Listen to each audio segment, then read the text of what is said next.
All right, thank you all so much for being here. Appreciate you taking the time. I want to give you an update on some of the financial dynamics that the city is facing, a little bit about how we got here and where we will go from here. Just want to say as an opener, I know that this city has faced difficult challenges before. And in each one of those moments, we've come through those challenges stronger. And what we can see right now is we're very proud of the ways in which the city is making incredibly important progress. If you look at everything from our work on public safety, where we recently announced a historic 58% drop in the homicide rate year over year. If you look at our continued progress on homelessness, we're now 83% reductions in family homelessness, the largest American city to end the cycle of street homelessness for veterans. If you look at the planned reopening of downtown next week, where 16th Street will be open and alive, we see businesses returning, residents returning, sales tax returning. There are great reasons for optimism. And there are great reasons to believe that when this city faces hard challenges head on, we come out the other side better. So with that context, let me share with you a little about where the city is right now in terms of the financial outlook for the road ahead. I will lead with the important points to start on. What we know right now is we are seeing structural financial challenges in the city that are true around the state and around the country. That looks like both economic downturn and flattening revenue. And in addition to that, we also see steady and unsustainable growth in government costs. And I want to talk about both of these dynamics at the same time. The result of that, as I'll walk you through, is that means we have in 2025 about a $50 million revenue gap, and heading into 2026, about a $200 million projected deficit to manage. This is going to require structural change. I want to talk to you about that, but let me first tell you how we got here. Go to the next slide. When you look first at the challenges around economic downturn, and these are items that are not news to you because you write them every day, but I think they're very important for residents to see. This right here is the Consumer Sentiment Index. This is how confident do regular folks feel about spending money. Are you going to buy a new refrigerator right now? Are you going to take your family on summer vacation? Are you going to go out to dinner tomorrow night with your kids and your cousins who are in town? What you see here is that the consumer sentiment right now is twice as low as it was the day that the world closed and the COVID pandemic began in March of 2020.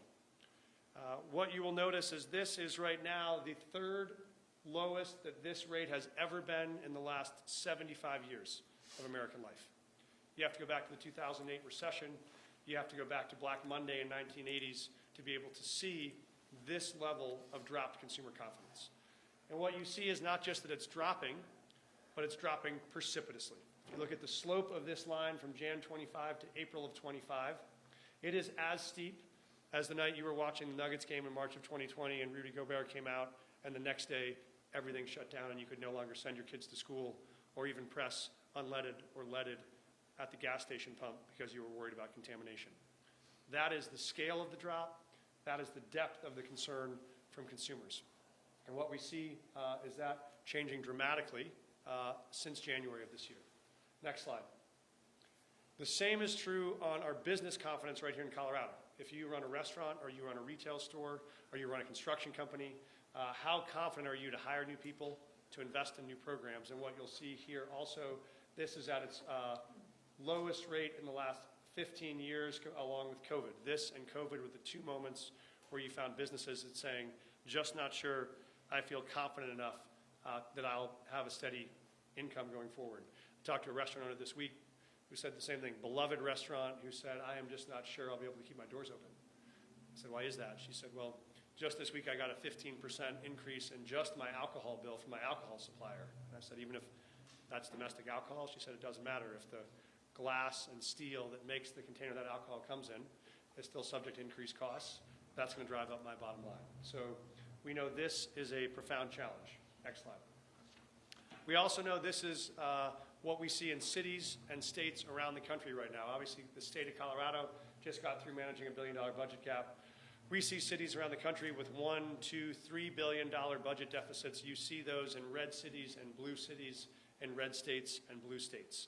This is the fundamental dynamics of a country that is worried about the economic forecast and is stopping spending as a result. We saw that beginning in the second half of 2024.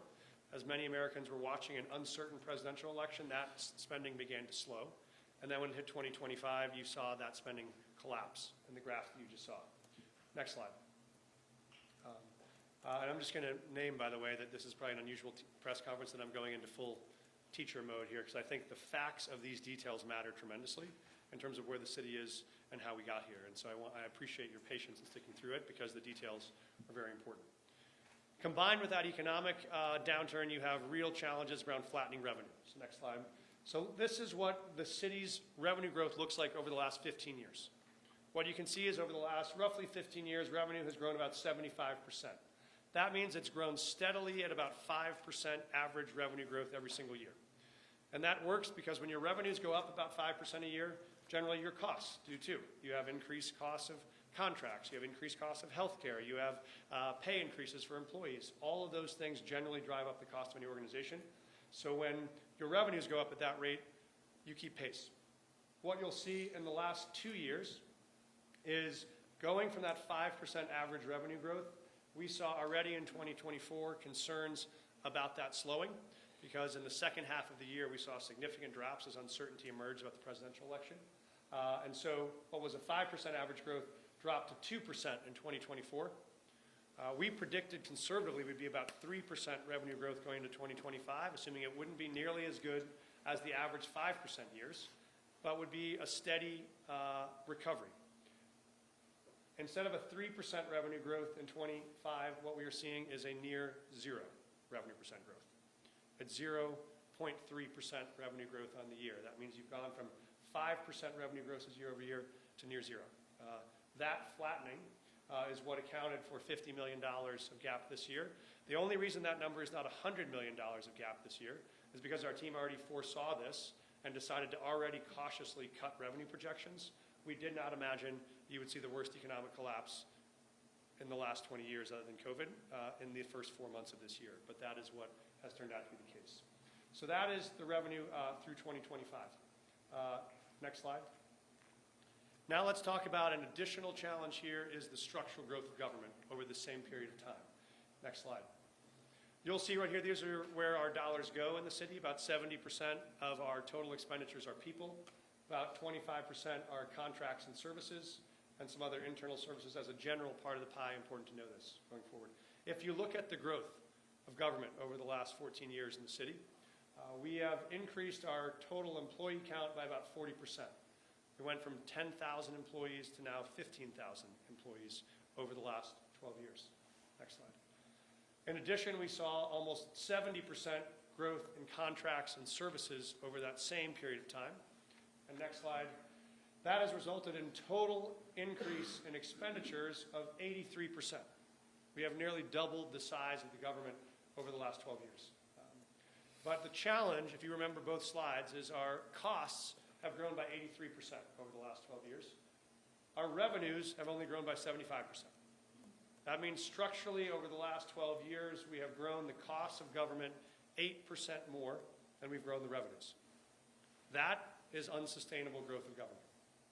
It is not possible to support that level of growth and the quality of services required at this pace. You'll see if you look at these last two slides, we were worried about this when we arrived. So instead of the 83% increases, we first started by slowing that growth to 4.5% in our first budget. And then last year, for the first time in more than 15 years, we actually cut government. We actually reduced the number of employees citywide, and we reduced our spending path aggressively so that we're actually negative growth for the first time. Even with that projection of negative growth this year, when you see the collapse of sales tax revenue that we've seen, that means this structural gap continues to grow. That's why if you go to the next slide, what the gap is in 2026 is now that $200 million number, which is a combination of that ongoing growth and then the flattening revenues hitting at the same time. That's a bit about how we got here. Happy to take questions on that at the end. Let's talk about how we get out of here. And so what are the changes we need to make? What are the directions we have to adjust to be able to meet this moment? We have to do two things. As I said, you have flattening revenue, you have increasing costs, you have to do two things. You have to both drive increases in your revenue to recover, and you have to drive reductions in your costs to make those two lines meet. So we will do both of those things. An explicit part of the strategy to solve this crisis is to invest in catalytic projects that increase revenue for the city. Talk about that in a minute. The second is we do have to fundamentally restructure city government to live within its means. That means we'll have some immediate steps for 2025, and we'll have some deeper structural changes for 2026. Here's what this looks like. So for 2025, we are going to invest in the things that increase revenue. That means, yes, we are going to make catalytic investments that will drive increases in revenue that do not rely on general fund dollars. That means when we talk about downtown reinvestment, National Western Center, Women's Soccer League, Vibrant Denver, not a single dollar that comes from the general fund. It does not displace an employee. It does not cut a program. Those are capital dollars for capital investments, and they drive long-term revenue that do come to the general fund. And so what you'll see here in this investment is that importantly, right, if you look at National Women's Soccer League, that's a $2.2 billion investment. It's 1,100 jobs. It's $500 million of sales tax revenue. That's critically important. If you look at National Western Center, right, this is one that is now at this point more than $3 billion of GDP driven by that. If you look at downtown Denver, a third of our jobs, almost 15% of our sales tax base is in downtown. These are critical investments you need to be able to grow. Here's the example I would give you. 1987, right after Black Monday, probably seemed like a terrible time to drive a significant investment in the city. Fortunately, Federico Pena went forward with building the convention center anyways. Turned out to be a massive driver for the city. 1991, coming out of an early recession that sunk the presidency of George Bush, maybe not a great time for a big investment. Turned out to be the exact right time to invest in Coors Field, which is a massive driver of revenue long term. Maybe our most catalytic investment in the last 15 years, 2008, in the heart of the Great Recession, was the launch of Union Station redevelopment. Seems like a terrible time to make a key investment in downtown. Those are three of our biggest revenue drivers in the city because we had the wisdom to invest in times when you have economic challenge. So we will keep doing that. That is the only way you grow out of the place that we are right now. Next slide. We also have to focus on how we manage costs. So let me tell you about what that looks like immediately for 2025. And these are all hard decisions. They're decisions you never want to have to make, and they're decisions you avoid whenever you can. We just met with all of our city employees to talk through this package before we did this conference. The first step is we will start a tiered furlough system for city employees for 2025. These are one-time savings that help us balance this 2025 hole. In 2020, during the pandemic, the city took 8 furlough days. Those are what we call flat furlough days, which means every single city employee, from the lowest paid to the highest paid, all took 8 days off. We're doing this differently because we think equity is really important. We want to thank Ben Sanders and our team for helping us think through this decision. What this will mean is instead, all city employees will take 2 days. We'll have 2 days where the city closes like a typical furlough, Friday before Labor Day, Friday after Thanksgiving. The other 3 to 7 days will go up by the level of income of each city employee. So our lowest paid employees will take 2. All of our mayoral appointees, all of our senior cabinet members, and I will all take 7, which will be the largest number of furlough days for all city employees. That tiered balance both helps us save $10 million and helps us protect those city employees that are struggling the most to pay their rent. We will also start a hiring freeze effective today that will run through the completion of the 2026 budget, which will be in September 15, at which point we'll evaluate whatever the decisions have to be made going forward. We'll limit discretionary spending, we'll reduce and restructure contracts. Next slide. But let's talk about how we actually fundamentally solve the structural challenge I walked you through earlier, which is expenses growing faster than revenues and revenues flattening faster and faster. Next slide. For us, this means actually building a government that is smaller, that's faster, and that's easier.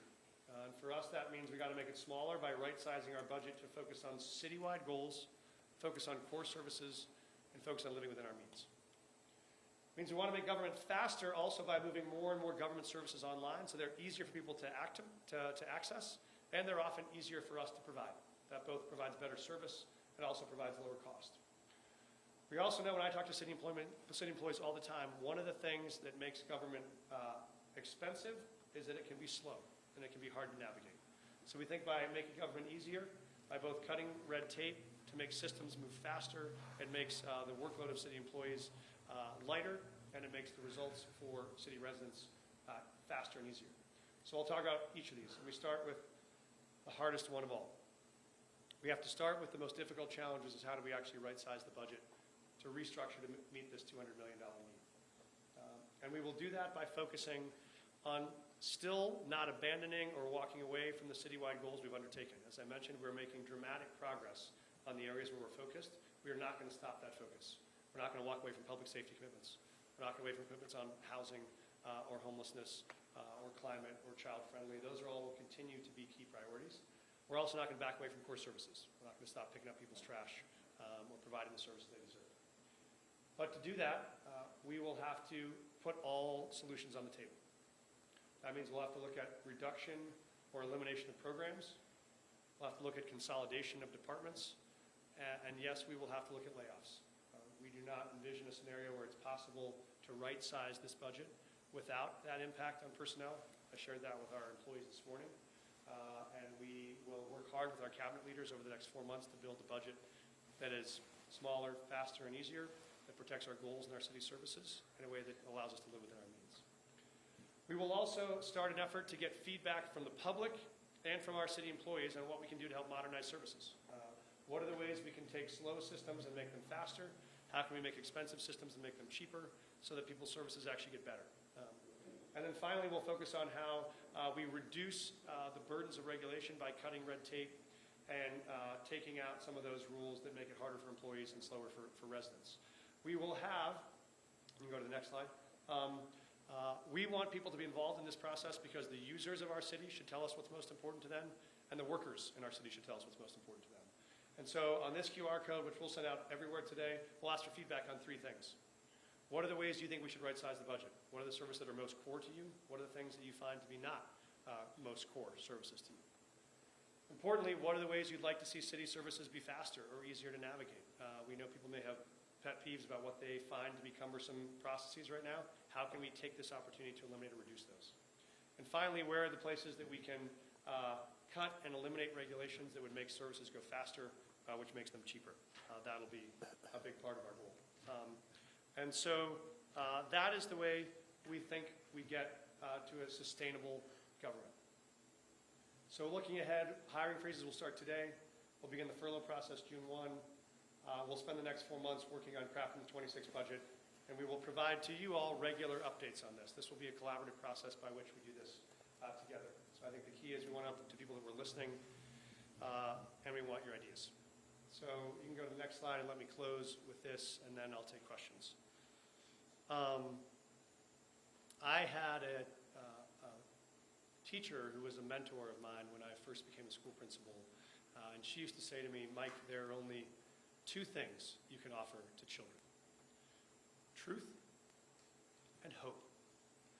She said, if you don't tell them the truth, they go out every day and search for a world that doesn't exist. But if you don't give them some sense of hope, they don't have any reason to get out of bed and go looking for any world at all. I think the same is true for our city. So let me tell you what the truth is and what the hope is. The truth is this is hard, and this is going to be hard. And the truth is it's also hard in this city to raise 2 kids and not be able to pay your rent every month. It's hard to watch your retirement that you worked 40 years to build to evaporate by 20 or 30% when the stock market collapses. The truth is it's hard when it costs $100 to take your family to the movies. That is true. And Denverites who face those hard moments every day have to find a way to live within their means, and they deserve a government that does the same. And so we will take on that hard truth. The other truth is, this is what responsible public leadership looks like, is that when you have these hard problems, you face them and you face them directly. And you believe that these problems are things we can solve if we go out solving them together. And when you see that you have less money, you have to balance the budget to make it work. That's what every business in this city does. It's what every family in this city does. It's what this government should do. But there's also hope in this story, which is when you look at what we do in hard times in this city, we get through them together.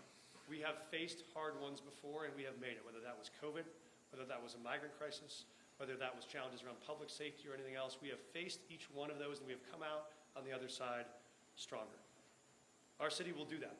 And I don't mean just me. I don't just mean the executive directors in this room. I mean when you go to your rec center tomorrow, the woman who greets you at the door will be taking a pay cut to do that job. The guy that picks up your trash next week will be taking a pay cut to do that job. The person that gets you a license at the DMV will take a pay cut to do that job. And they will do it with a smile, and they will do it with a quality and a commitment and a pride that will not change. I often say that crisis doesn't build character, it reveals character. So the hope is watch the character of this city to see how we respond in this moment. Because I think what you'll see is that we stand up in a way that says you have a choice in moments of crisis. You can either turn on each other or you can turn to each other. This is a city that in every moment turns to each other, and this one will be no different.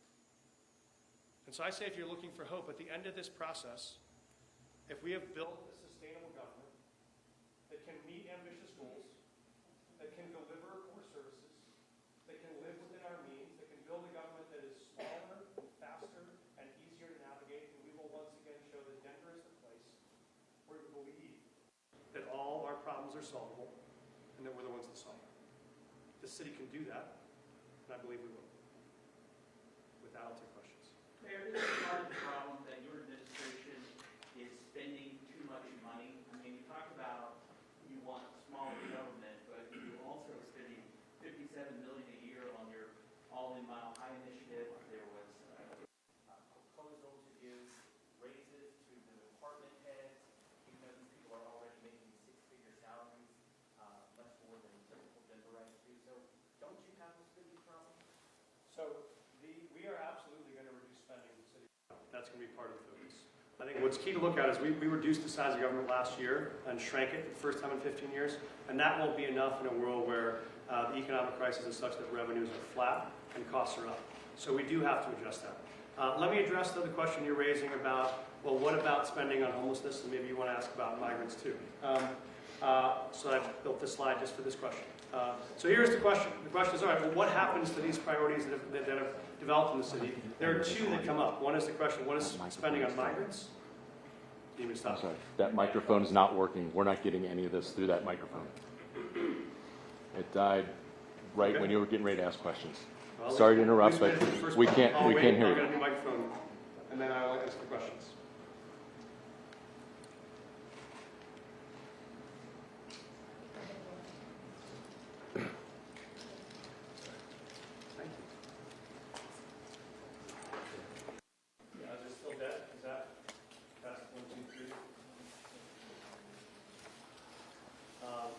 If I just talk loudly enough, can you pick me up from there? Or you might slap mics up there.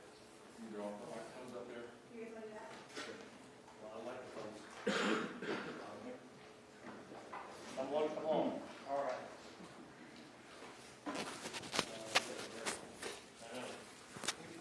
Perfect. Maybe a metaphor, almost Shakespearean. Ooh, did I mention that?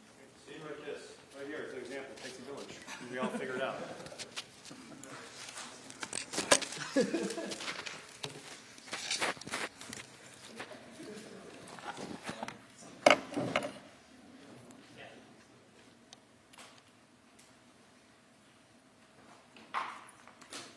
How's that? Everybody mostly live and that works? Great. Thank you. Okay, so the question is, what about growth and spending in some targeted areas in the city over the last 2 years? How does that balance? So two things we get questions about are, what about spending on migrants? What about spending on homelessness? I'll talk about these two separately, but let me just say in a slide, what you'll see here is the yellow bars at the top are spending on migrants over the last 3 years. The blue bars in the bottom are spending on homelessness over the last 3 years around general fund for homelessness. Migrants is general fund plus a couple other funds because that was an unusual situation. But what you'll notice here is across 3 years, these two expenditures together are up less than $3 million net.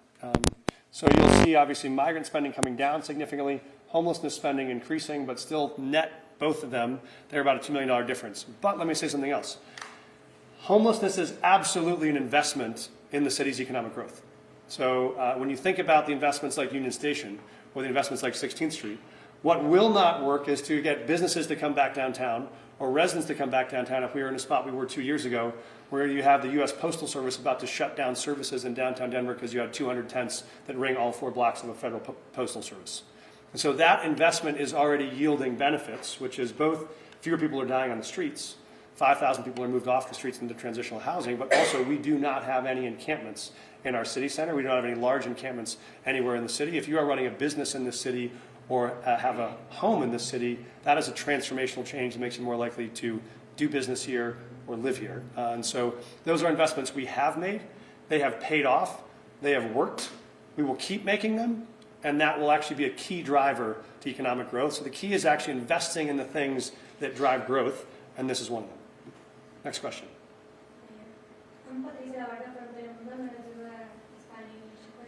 Sí. Muchos miembros de la comunidad hispana dependen de programas públicos para el cuidado de sus familias. ¿Cómo usted va a afrontar esa situación si hay recortes? ¿Cómo va a afrontar para ellos para que tengan una mejor calidad de vida en lo que resta del año y en 2026? ¿Por qué tienen miedo de lo que va a pasar del gobierno federal o de la economía? De la economía. Okay.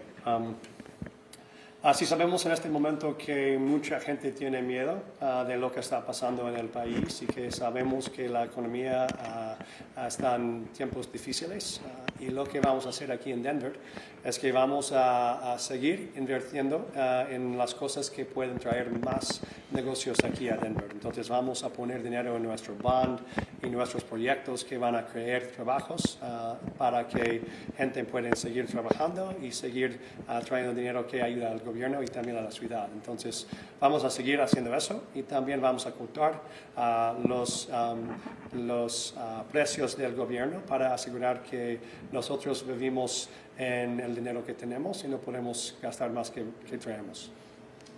Yes.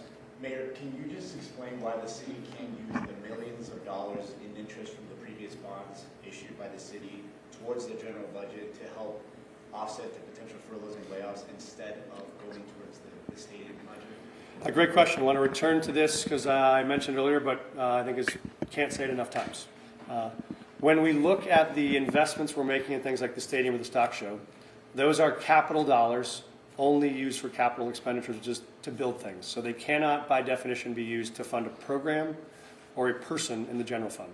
And so these gaps that we're describing are just general fund dollars. And so if we take all those projects to zero, that would not change this budget in one way.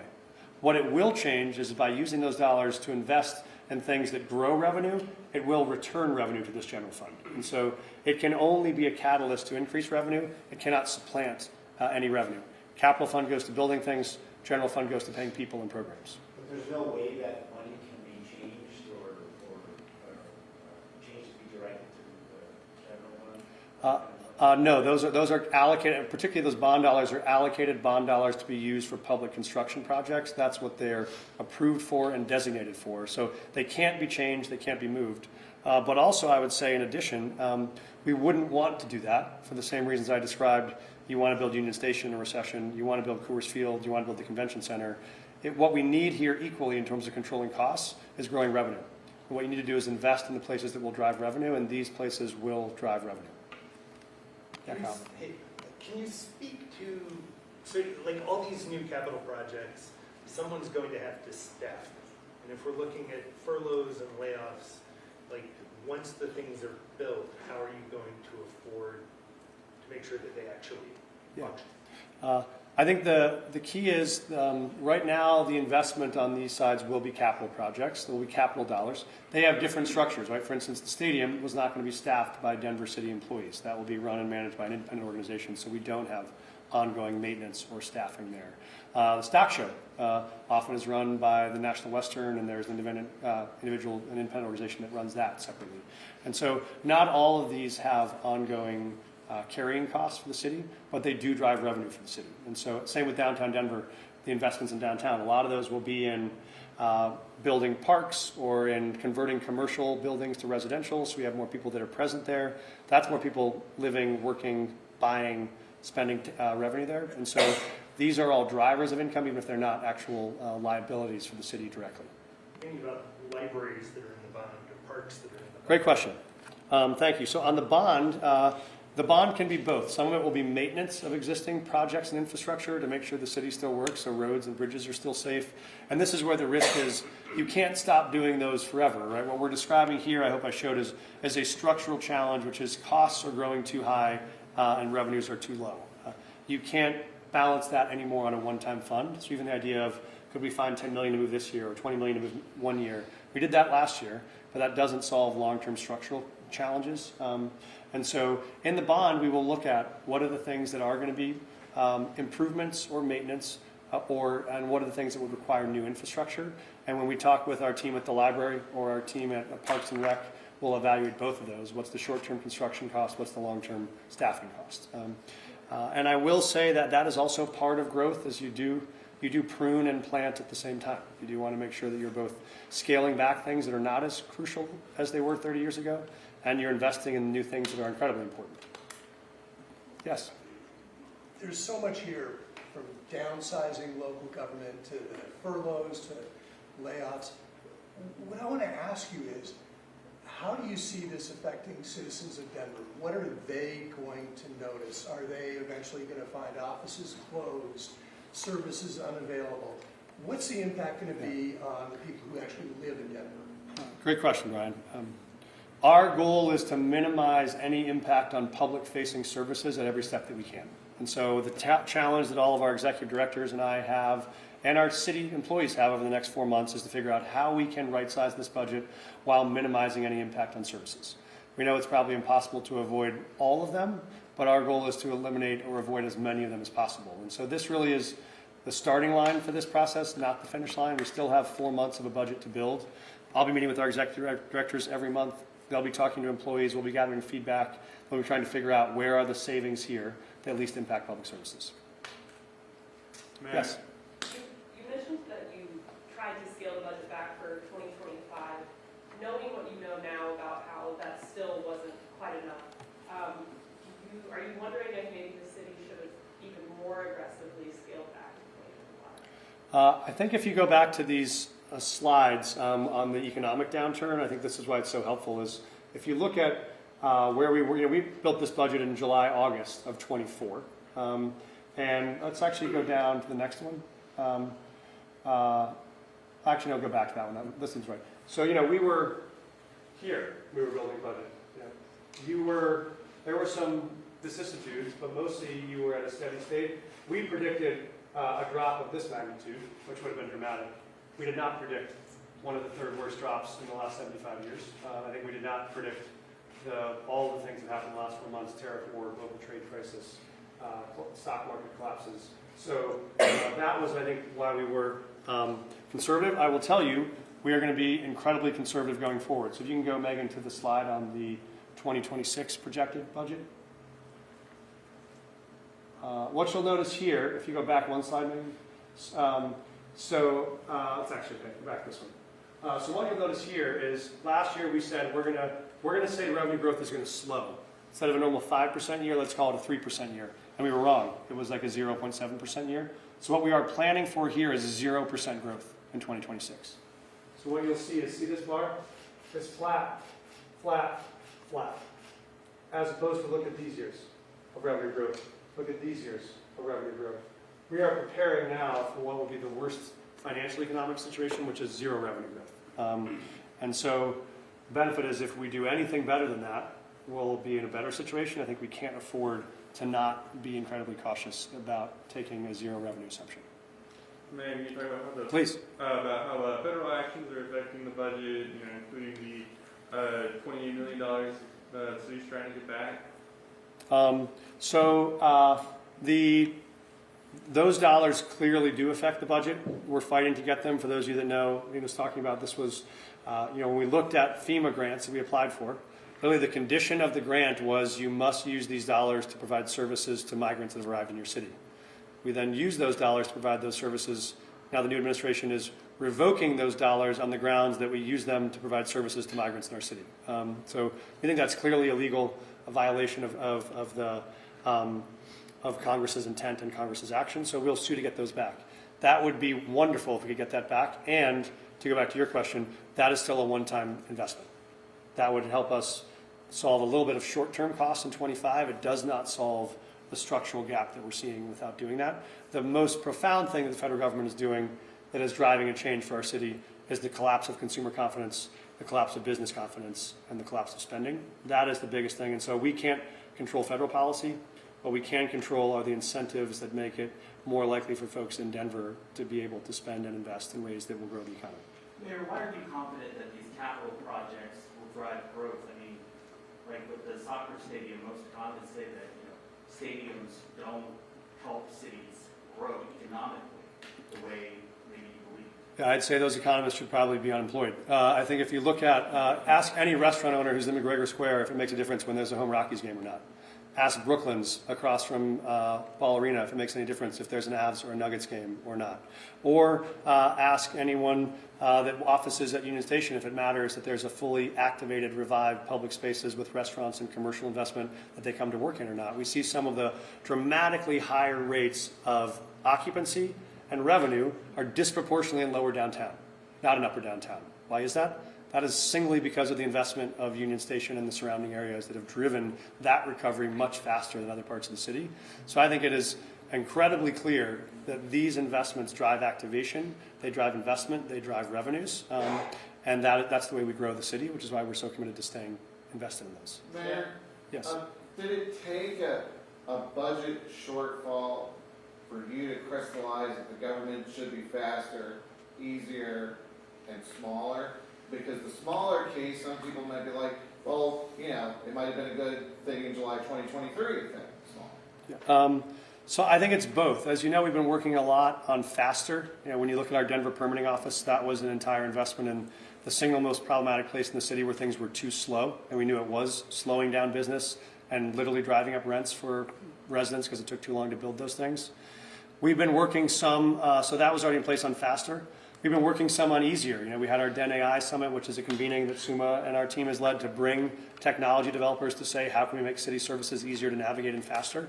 So we were doing those in pieces already. I think what this catalyzed is to fix any one of these, you have to fix all of them. Right? To be able to make government smaller, you're going to have to make it faster. You're going to have to make it a little bit easier to activate. We'll try to do those together.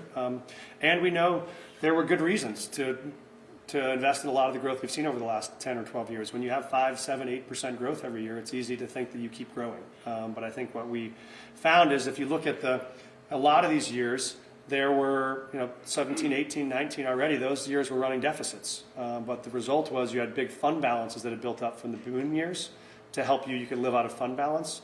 That's not there anymore. And so you have to really tighten the budget to make sure you're just spending what you're bringing in. So I think it has crystallize this for us, and I think that's what all of our executive directors are doing, is looking at how can I really focus on hitting the big goals I have, providing the core services I have, but doing it in a different way than I might have done it before. We think that's what families and businesses do, and we think we can do that too. Yes. To your point about investment, you have sort of a coincidental silver lining in the street formerly known as the mall opening right as this is happening. I'm curious to get a sense if you were to do no capital improvements, as you plan to do, would the projected tax revenue from the mall, 16th Street, fill in some of this hole in a way that's significant? I mean, we're very optimistic about 16th Street and its catalyst to revive investment in downtown. That was a big investment we made, a capital investment of almost $250 million over the last 3 or 4 years. But we know that just opening it is not going to be enough. You do need to be able to have more people downtown, which means some of those vacant commercial buildings we want to turn into residential buildings. That means we do need to attract and keep vendors there who will be able to drive revenue. And we don't want to take any chances. What we can't afford to do is sit back and watch declining revenues continue. So that will be one of our most important catalysts. We're excited that the continuing investments we'll make in downtown will also not be with general fund dollars. They'll be from this Downtown Development Authority. I mean, the best story here, right, is you think about the Union Station story. They started this in the recession. Said, we think this might be effective enough to pay back itself in 30 years. It now paid itself back twice as fast. It's done in 15 years, and it's going to leave $500 million for us to invest in the rest of downtown for the next 15 years. That's what we think the investments we're making now will do. Because hopefully 15 years from now, a mayor will be standing here saying, thanks to the revenue coming off of these key investments, we actually are seeing real growth. Yes. Are you considering asking city employees to increase their pension contributions so that city contributes less to their pensions? That's not a solution we've looked at right now. I will say I tried to be clear in this slide, as hard as it is, that all things are on the table. And so that's the thing we'll spend. You might be our first submission of a suggestion, Brian, to the website, but I think that's what we'll spend the next 4 months looking at is what are all the options, which options save the most dollars, still deliver great services, and do everything we can to protect city employees. And so we'll look at all those, but that's not one I've looked at yet. Mayor, Yes. is there a rough estimate of the missing federal dollars that are projected in this outlook? And then also, does the city have any money set aside for any potential litigation, or is that something that the city is kind of relying on the state to do? So on both questions, the immediate dollars that we're contesting are $24 million of federal grants that we already spent dollars for. We promised to be reimbursed. They have stopped reimbursement. We'll litigate over those. That would just be $24 million one time. So again, that would really just help maybe in the 2025 one-time fund gap. Will not help in the ongoing $200 million structural gap. In terms of litigation, we do have dollars that we have prepared to be able to use for cases like this. Often our own city attorneys do cases like this. And oftentimes, like in this suit, we have other cities like Chicago that take lead, and we do not allocate resources to the litigation of them directly. So where we can, we'll partner with other cities in the same position or other states so that we can reduce costs for our own city. Yes? Mayor, I know the city has a capacity contingency fund and a rainy day fund. How are they being applied? Well, I'm smiling because I had another 17 slides I wanted to run you through on the fund balance, but my team thought this was maybe 40 slides was enough. I'll just say, as a short summary, fund balance is also a concern for us. So what happened, what you saw is over the last 10 years, when expenditures have been growing faster than revenues, the way the city has managed that is by dipping into fund balance. So it's sort of like we all have a checking account and a savings account, and you try not to touch the savings account. We've been living out of the savings account. But when you're seeing that every month you have a structural gap and you got to rely on savings, it just means your earnings don't meet your costs. And so that if you remember last year, that was one of the ways in which we balanced, was to bring some money from fund balance. And that's why for the first time in a long time, we dropped below 15% on our fund balance, which is recommended. If we were to keep dropping fund balance, it would drop below 10%. The city has never in its history dropped below 10% fund balance. We think that would be very risky. And so part of the reason why we have to make these structural fixes is otherwise you're going to just keep dipping into the savings account every year, and that we think that's unsustainable. You mentioned the second one. Thank you for the detailed question. For those of you writing the details, contingency is different. Contingency is every year we keep a contingency for just that 1 year's crisis. That's about $34 million, and we spend it each year, and then it disappears each year. Fund balance is the overall savings account. The other way we're going to try to fill as much of this $50 million hole in 2025 is by protecting that contingency. So that means we're trying to not have departments come in with supplementals or additional costs in 2025. Often there are unforeseen things we use that for. The more of that we can protect, the better chance we get to fill that 50. We have time for 2 more questions. Back to the Winnet Soccer Stadium, I know you've outlined dollars and where it's coming from, and you mentioned it as a catalytic investment. There are some people, though, that may be thinking, and maybe even some council members too, that say, that's great that it's going to be a catalytic investment, but the stadium may not open until, it's probably won't open until 2028, and you need revenue now. How do you square with revenue now to get to the revenue that you hope to get later? This is actually the best way to drive revenue now, because that stadium in 4 months, 6 months, when it breaks ground, will drive 1,100 jobs now. So one of the key items is the actual construction and the development of that site. Is itself a job creator? Is itself a revenue creator? Is itself a sales tax and an income tax driver? So it's not just a long-term investment, it is very much a short-term investment. Of course it gets better when it's open, but for each of these, the investments now are important. 16th Street was a big investment while it was under construction in the construction industry. It'll be a big investment in the retail industry now that it's reopened. So both are true, and we want to keep doing both. Last question? Yes. Can we talk a little bit about the airport? So the airport's kind of a unique creature within the city government. Will the hiring freezes and furloughs, will that apply to those employees as well? And how do you see this